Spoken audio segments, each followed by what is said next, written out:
Well, there were some 400 plus Republican conservative groups and leaders who were targeted by your investigation. Their financial records were obtained, records of the RNC, the Trump campaign, Cleta Mitchell, the Conservative Partnership Institute, the America First Policy Institute, NRCC, NRSC, PACs, conservative groups, people all across the country, citizens, because we hear a lot about members of Congress.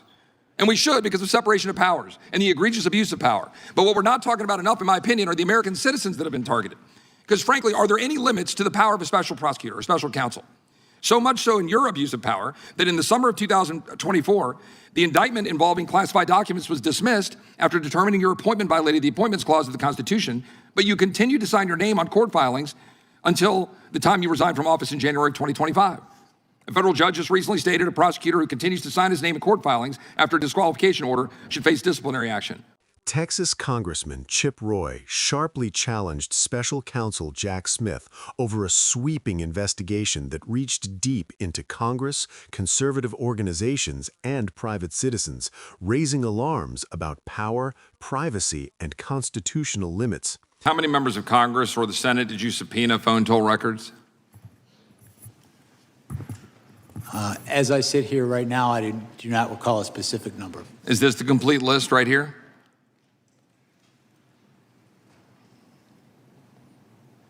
Well, let me ask you this. Am I on this list? Did you target my records and subpoena my phone toll records? My understanding is your records were subpoenaed by prosecutors before I became special counsel. Well, the staff would put this up on the screen. I'm thankful for the great staff who discovered the email where I learned for the first time a few weeks ago that my phone records were indeed targeted. We called AT&T and we've learned that they were given to the Department of Justice, as this email indicates, because I had been in communication with Scott Perry, one of my colleagues here in Congress, who literally had his phone taken from him in front of his family. And of course, as we've already talked about in this document, it talks about you could be in violation of the privilege by even obtaining and possessing this information if the member objected to the disclosure. This happened 4 years ago in May of 2022, and I couldn't object because I didn't know. I didn't know until about 3 weeks ago. My question here is, was there any limits to your investigation or the investigation that preceded you, Mr. Smith? Because as egregious as a violation of separation of powers this is, as an egregious and abuse of power it is, it's far more concerning you are clearly targeting American citizens for merely being conservative or supporting the president. We've got memos that we've already been talking about in this hearing from April 2022 that preceded you that establish and open the investigations, one of which has Attorney General Merrick Garland's signature on it. And the focus was the electors. Now that was 6 months before you were appointed. You testified earlier, you met and interviewed Merrick Garland and Deputy AG Lisa Monaco. And you briefed the AG and deputy multiple times. Did you brief them on the electors and the prosecution of their supposed crimes? Did I? I'm sorry. Did you brief them on the electors and their supposed crimes? I don't recall specific conversations, but I'm sure that in the course of briefing them, I discussed. Wasn't that the purpose of the entire investigation as it was set out?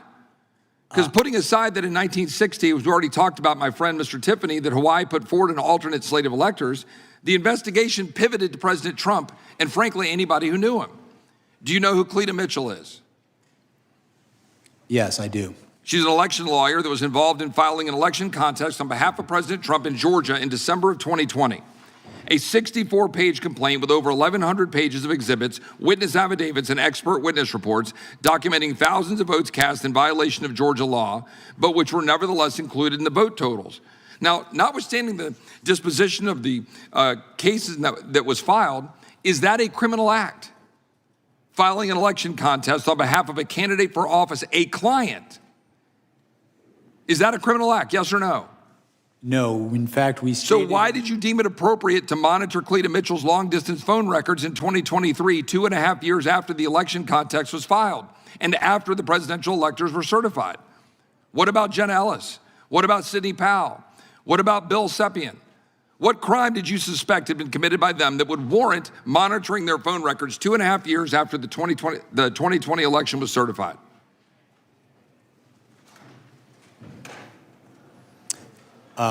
With respect to Sidney Powell, she is one of the co-conspirators alleged in the indictment. I don't know what you mean by monitoring, sir, if you're talking. Well, there were some 400 plus Republican conservative groups and leaders who were targeted by your investigation. Their financial records were obtained, records of the RNC, the Trump campaign, Cleta Mitchell, the Conservative Partnership Institute, the America First Policy Institute, NRCC, NRSC, PACs, conservative groups, people all across the country, citizens, because we hear a lot about members of Congress. And we should, because of separation of powers and the egregious abuse of power. But what we're not talking about enough, in my opinion, are the American citizens that have been targeted. Because frankly, are there any limits to the power of a special prosecutor or special counsel? So much so in your abuse of power that in the summer of 2024, the indictment involving classified documents was dismissed after determining your appointment violated the Appointments Clause of the Constitution, but you continued to sign your name on court filings until the time you resigned from office in January of 2025. A federal judge just recently stated a prosecutor who continues to sign his name in court filings after a disqualification order should face disciplinary action or disbarment. I yield back. Gentleman yields back. Did the gentleman have the opportunity to respond? If the gentleman wants to respond, he can. With respect to the last point, Judge Cannon's order specifically limited her finding to that proceeding. So there would be nothing improper about continuing to litigate the cases in Washington, D.C. And with respect to Florida, there was nothing improper about taking an appeal of that very decision. If you want clear, independent breakdowns of what Washington does not want you to notice, make sure you subscribe. At the center of this clash is the quiet collection of phone and financial records, not just from political figures, but from sitting members of Congress and everyday Americans connected by association, not by charges. Roy revealed that his own phone records were subpoenaed years ago without his knowledge, meaning he had no opportunity to object or assert congressional privilege. That detail matters because separation of powers is not a technicality, it is a constitutional firewall. If you care about how power is actually used behind the scenes, feel free to subscribe. The larger issue goes beyond Congress. Roy argued that hundreds of conservative lawyers, activists, donors, and organizations had their records obtained long after the 2020 election was over and certified. These were not people charged with crimes, but people engaged in legal challenges, political advocacy, or professional representation. That raises a fundamental question. When lawful political activity becomes grounds for federal surveillance, does disagreement itself become suspicious? To keep getting coverage that asks these uncomfortable questions, subscribe. Jack Smith's responses did little to calm those concerns. He repeatedly deferred responsibility for actions taken before his official appointment, while also acknowledging regular briefings with top Justice Department officials. That creates a gray zone where accountability becomes blurry. When everyone is involved but no one remembers specifics, the public is left with power exercised without a clear owner. If you believe accountability should not disappear into bureaucratic fog, subscribe. The most explosive moment came when Roy pointed to a federal judge's ruling that dismissed a major case after finding Smith's appointment unconstitutional. Despite that ruling, Smith continued signing court filings for months. Whether legally defensible or not, it feeds a growing perception that elite prosecutors operate under different rules than everyone else.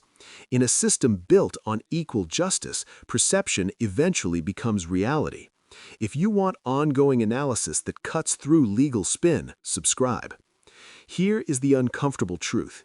Even if every investigation was well-intentioned, unchecked power is still dangerous power. The Constitution was written specifically to restrain people who believe their cause is righteous. Once surveillance tools are normalized against one political faction, they will inevitably be used against another. History shows that clearly. If you want to stay informed before those lines move again, subscribe. This hearing was not just about Donald Trump, conservatives, or Democrats. It was about whether ordinary Americans can engage in politics, law, or activism without fearing retroactive scrutiny years later. That question is bigger than any election and bigger than any prosecutor. And it deserves sustained attention, not sound bites. For reporting that stays focused on what actually matters, subscribe. We will continue tracking how this story unfolds, what the courts decide next, and whether Congress ever reasserts its authority over a justice system that has grown increasingly insulated from consequences. If you want honest updates without the corporate filter, subscribe.